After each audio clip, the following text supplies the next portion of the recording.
Hi friends, welcome to Joe Samayal. இன்னைக்கு நம்ம வீடியோவில் ஒரு ஸ்பெஷலான ரெசிபி பாய் வீட்டு மட்டன் தம் பிரியாணி எப்படி பண்ணுறதுன்னு பார்க்கலாம் ஃப்ரெண்ட்ஸ். ரொம்ப அருமையான டேஸ்ட்டில் ரொம்ப சூப்பரான நல்ல உதிரியாக நல்லா அழகாக வந்திருக்கு. இதே டேஸ்ட்டில் உங்களுக்கு வேணும் அப்படின்னா கண்டிப்பாக இந்த வீடியோ நீங்கள் ஸ்கிப் பண்ணாமல் ஃபுல்லாக பாருங்கள். அதே மாதிரி நான் சொல்லக்கூடிய இன்க்ரீடியன்ட்ஸ் என்னென்ன ஆட் பண்ணியிருக்கேன், நான் என்ன எவ்வளோ டைம் வைக்கிறேன் எல்லாமே நோட் பண்ணிக்கிட்டு நீங்கள் இதே ஸ்டைலில் இதே மாதிரி நீங்கள் ட்ரை பண்ணி பாருங்கள். கண்டிப்பாக உங்களுக்கும் இதே மாதிரி உதிரியாக நல்ல கம்மன்னு வாசனையாக மட்டன் தம் பிரியாணி உங்களுக்கும் கிடைக்கும். ஸோ உங்களுக்கு இந்த வீடியோ பார்க்கும்போதே தெரியும் ஃப்ரெண்ட்ஸ், ரைஸ்லாம் எவ்வளோ நல்லா சாஃப்டாக வெந்திருக்கு. அது மட்டும் இல்லாமல் எவ்வளோ ரைஸ் வந்து உதிரியாக இருக்குது, எவ்வளோ கலர்ஃபுல்லாகவும் இருக்குது. ஸோ மட்டன் நல்லா சாஃப்டாக வெந்திருக்கு. இந்த மெத்தடில் நீங்கள் ட்ரை பண்ணி பார்த்துட்டு உங்கள் ஃபீட்பேக்கை மறக்காமல் எனக்கு ஷேர் பண்ணுங்கள். ஸோ வாங்க இப்போ எப்படி பண்ணுறதுன்னு டீட்டெயிலில் பார்க்கலாம். 1/2 kg மட்டன் நீங்கள் எடுத்துக்கோங்க. 2 டேபிள் ஸ்பூன் இஞ்சி பூண்டு விழுது, 1 டீஸ்பூன் மஞ்சத்தூள் ஆட் பண்ணிக்கிறேன். இந்த மட்டன் தேவைக்கேற்ப சால்ட் ஆட் பண்ணிக்கிறேன். மட்டன் முழுகிற அளவுக்கு ரொம்ப அதிகமாக தண்ணியை ஊற்ற வேண்டாம். மட்டன் முழுகிற அளவுக்கு தண்ணி ஆட் பண்ணி நல்லா இந்த மட்டனை மிக்ஸ் பண்ணிவிட்டு குக்கரில் ஒரு 5 விசில் வச்சு எடுத்துக்கலாம். 5 இல்லை 7லேருந்து 5 விசில் வச்சு எடுத்துக்கலாம். இப்போவும் பாஸ்மதி ரைஸ் வந்து நான் அளந்து எடுத்துக்கிறேன். இந்த ஆழாக்கு 3 ஆழாக்கு நான் எடுத்துக்கிறேன். இந்தியா கேட் பாஸ்மதி ரைஸ் தான் யூஸ் பண்ணுறேன் ஃப்ரெண்ட்ஸ். இந்த ஆழாக்கில் 3 ஆழாக்கு நான் பாஸ்மதி ரைஸ் எடுத்து ரெடியாக வச்சுருக்கேன். இப்போது மட்டன் பீசஸ் நல்லா வெந்திருக்கு. நான் 7 விசில் வச்சு ஆஃப் பண்ணியிருக்கேன். இப்போது ஹெவி பாட்டம் உள்ள பிரியாணி பேன் எடுத்துக்கோங்க. ஸோ தேவைக்கேற்ப குக்கிங் ஆயில் ஆட் பண்ணிக்கலாம். நான் வந்து 5 டேபிள் ஸ்பூன் அளவுக்கு குக்கிங் ஆயில், 2 டேபிள் ஸ்பூன் அளவுக்கு கீ ஆட் பண்ணிக்கிறேன். ஸோ எண்ணெய் நல்லா காஞ்சதுக்கப்புறம் பிரியாணி ஹோல் ஸ்பைஸ் நம்ம ஆட் பண்ணிக்கலாம். பிரிஞ்சி இலை, பட்டை, லவங்கம், ஏலக்காய், ஸ்டார், கிராம்பு எல்லாமே வந்து நம்ம ஆட் பண்ணிக்கலாம்.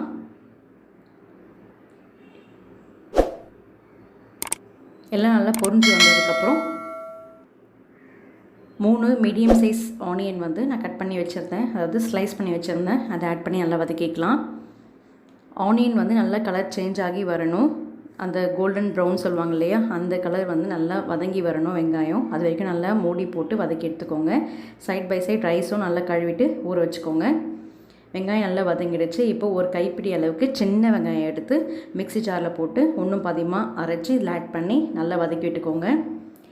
இந்த மட்டன் தம் பிரியாணிக்கு மெயினான இன்க்ரீடியன்ட் இந்த சின்ன வெங்காயம் தான். ஸோ மறக்காமல் மிஸ் பண்ணாமல் ஆட் பண்ணிக்கோங்க ஃப்ரெண்ட்ஸ்.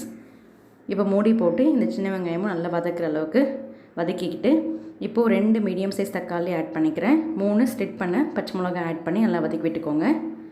இஞ்சி பூண்டு விழுது ஆட் பண்ணிக்கலாம். ஆல்ரெடி நம்ம மட்டனில் ஆட் பண்ணிக்கிறோம். இப்போ ஒரு 2 டேபிள் ஸ்பூன் ஆட் பண்ணிக்கிறேன். ஆட் பண்ணிவிட்டு இந்த இஞ்சி பூண்டு விழுதும் நல்லா வெங்காயம் தக்காளியோட மிக்ஸ் பண்ணுற அளவுக்கு நல்லா வதக்கி விட்டுக்கோங்க. நெக்ஸ்ட்டு ஒரு கைப்பிடி அளவுக்கு புதினா கொத்தமல்லி தழை ஆட் பண்ணிக்கலாம். நெக்ஸ்ட்டு தயிர், நல்லா கெட்டியான புளிக்காத தயிர் 3 டேபிள் ஸ்பூன் அளவுக்கு ஆட் பண்ணிக்கோங்க. நல்லா மிக்ஸ் பண்ணிக்கோங்க. இப்போ மட்டன் வேக வச்ச தண்ணியை செப்பரேட்டாக எடுத்துக்கோங்க. மட்டன் பீசஸை மட்டும் இப்போ ஆட் பண்ணி நல்லா மிக்ஸ் பண்ணி விட்டுக்கலாம். நம்ம அந்த தண்ணியை வந்து அளவுக்கு எடுக்க போகிறோம், அதனால தான் நான் தனியாக மட்டன் ஸ்டாக் எடுத்து வைக்க சொன்னேன்.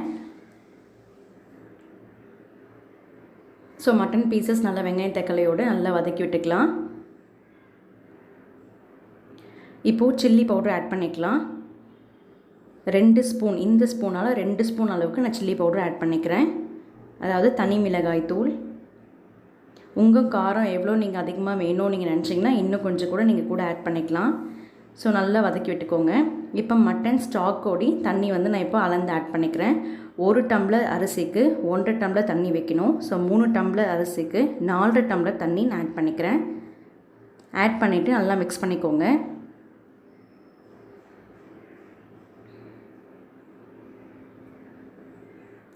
ஸோ தேவைக்கேற்ப உப்பு ஆட் பண்ணிக்கலாம். நம்ம ஆல்ரெடி மட்டனில் ஆட் பண்ணிக்கிறோம். ஸோ இதில் தேவைக்கேற்ப உப்பு கரெக்டாக நீங்கள் ஆட் பண்ணிக்கோங்க. உப்போட அளவு கொஞ்சம் அதிகமாக இருக்கணும், அப்போ தான் ரைஸ் வெந்து வரும்போது உங்களுக்கு சரிசமமாக கரெக்டாக இருக்கும். இப்போ பாருங்கள், நல்லா தண்ணி நல்லா கொதிக்க ஆரம்பித்ததுக்கப்புறம் நம்ம தண்ணியெலாம் வடிகட்டின ரைஸ் வந்து இப்போ ஆட் பண்ணிக்கலாம்.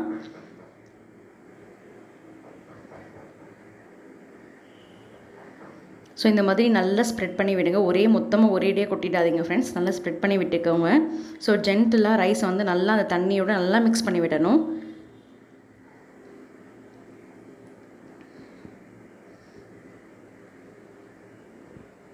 இப்போ நல்லா மிக்ஸ் பண்ணி விட்டாச்சு. மீடியம் ஃப்ளேமில் தட்டு போட்டு மூடிடுங்க ஃப்ரெண்ட்ஸ். மீடியம் ஃப்ளேமில் ஒரு 5 மினிட்ஸ் அப்படியே மீடியம் ஃப்ளேமில் கொதிக்கட்டும். ஸோ ஆஃப்டர் 5 மினிட்ஸ்க்கு அப்புறம் பாருங்கள், ரைஸ்லாம் நல்லா தண்ணியை அப்சர்வ் பண்ணி நல்லா வெந்து வந்திருக்கு. ஒரு 80% இப்போ வந்து நல்லா வெந்துடுச்சு. இனி நம்ம தம் போட போகிறோம்.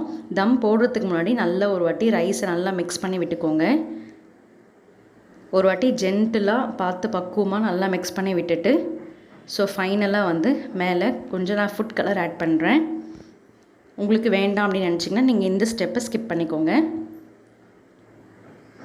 இப்போ ஃபைனலாக ஒரு கைப்பிடி அளவுக்கு புதினா கொத்தமல்லி ஆட் பண்ணிக்கலாம். அதாவது மீதி இருக்க புதினா கொத்தமல்லி கொஞ்சம் ஆட் பண்ணிக்கலாம்.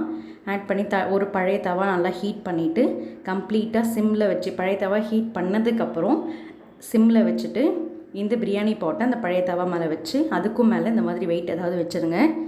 25 மினிட்ஸ் அப்படியே இருக்கட்டும். ஆஃப்டர் 25 மினிட்ஸ் எப்படி இருக்குன்னு பார்க்கலாம். ஸோ பாருங்கள் ஃப்ரெண்ட்ஸ், சிம்மில் வச்சதுக்கப்புறம் 25 மினிட்ஸ் நம்ம சிம்லேயே இருந்துச்சு. அதுக்கப்புறம் பிரியாணி வந்து எவ்வளோ சூப்பராக ரெடியாகி வந்திருக்கு பாருங்கள். ரைஸ் நல்லா மெத்துன்னு வெந்து வந்திருக்கு. அது மட்டும் இல்லாமல் உதிரி உதிரியாக வந்திருக்கு. ஸோ உங்களுக்கு அடி பிடிக்காமையும் இருக்குது. நல்லா கலர்ஃபுல்லாக சூப்பரான மட்டன் தம் பிரியாணி நம்மளுக்கு பாய் வீட்டு ஸ்டைலில் ரெடி ஆகிடுச்சு. பார்க்கவே எவ்வளோ கலர்ஃபுல்லாக எவ்வளோ சூப்பராக இருக்குது பாருங்கள் ஃப்ரெண்ட்ஸ். டேஸ்ட்டும் அருமையாக இருந்துச்சு. இன்னும் கூட எக்ஸ்ட்ரா பண்ணியிருக்கலாமே அப்படின்னு நாங்கள் அன்றைக்கி ஃபீல் பண்ணோம். ஸோ எங்களுக்கு பத்தலை இந்த டேஸ்ட்டு பிரியாணி. ஸோ அந்த அளவுக்கு சூப்பர் டேஸ்ட்டாக இருந்துச்சு.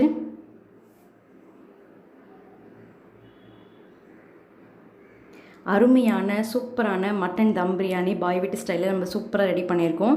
இதே மெத்தடில் நீங்களும் ட்ரை பண்ணி பார்த்துட்டு இதே டேஸ்ட்டை நீங்களும் என்ஜாய் பண்ணுங்கள். இந்த ரெசிபி உங்கள் எல்லாருக்கும் கண்டிப்பாக பிடிச்சிருந்துருக்கும் நினைக்கிறேன். பிடிச்சிருந்தால் மறக்காமல் லைக் பண்ணுங்கள். உங்கள் ஃப்ரெண்ட்ஸ் அண்ட் ஃபேமிலிஸ் கூட இந்த வீடியோவை ஷேர் பண்ணுங்கள். இன்னும் நீங்கள் என் சேனலை சப்ஸ்கிரைப் பண்ணலை அப்படின்னா ப்ளீஸ் ஃப்ரெண்ட்ஸ் இந்த வீடியோக்கு கீழே இருக்க ரெட் கலர் சப்ஸ்கிரைப் பட்டனை ப்ரெஸ் பண்ணிக்கோங்க. கூடவே ஒரு பெல் ஐக்கான் வரும். அதில் ஆல் அப்படின்ற ஆப்ஷனை கிளிக் பண்ணி வச்சுக்கோங்க. ஸோ தட் நான் எப்போல்லாம் வீடியோஸ் அப்லோட் பண்ணுறேனோ உங்களுக்கு உங்கள் மொபைலுக்கு நோட்டிஃபிகேஷன் வரும். நீங்கள் என் வீடியோவை மிஸ் பண்ணாமல் பார்க்கலாம். இதே மாதிரி வேறு நல்ல ரெசிபியோட திரும்பவும் வந்து உங்களை மீட் பண்ணுறேன். அது வரைக்கும் thank you and bye. Once again, thanks for watching friends.